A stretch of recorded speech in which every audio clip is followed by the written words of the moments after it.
મને એવું હતું કે મને મારું ઘર અપનાવશે, કારણ કે મેં આવડી થઈ, મેં મારા ઘર માટે જે કર્યું છે. અને જ્યાં સુધી આ સમાજ માટે મેં ગીતો ગાયા, સમાજના ગીતો ગાયા, ત્યાં સુધી હું બધાને વાલી લઈ ગઈ.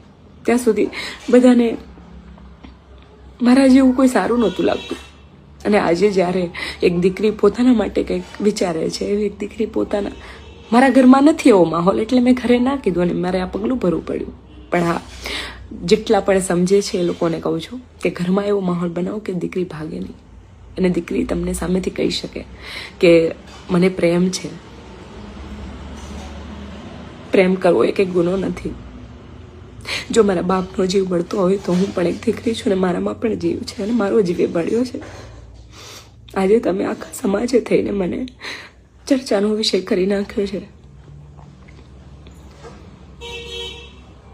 જે લોકો મોટા જે લોકોથી થોડીક ઉમ્મીદ હોય છે, એ લોકો પણ આજે ન સાંભળી હોય, જે લોકોને વાતની ખબર જ નથી, એવી વાતો કરે છે. જ્યારે હું પટેલ સમાજમાં પરણીને ગઈ હોત અને એ દીકરો મને હેરાન કરત તો પટેલ સમાજ આવત? પટેલ સમાજનો દીકરાને તમે લોકો આવી રીતે જ વાતો કરત? કેટલી દીકરીઓ એવી છે કે જે પટેલ સમાજની અંદર પણ હેરાન થાય છે. ત્યાં જઈને વાતો કરો. હું ખુશ છું અને મારું જીવન છે, આખી દુનિયાનું નથી. હરેક વ્યક્તિનું પોતાનું જીવન હોય છે.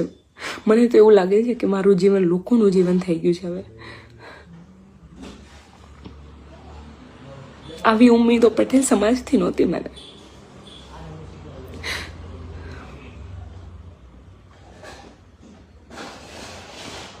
બની શકે તો કોઈ પણ દીકરીને આવી રીતે હેરાન ન કરતા. તમે તમારા ઘરે પણ દીકરી છે. જય માતાજી.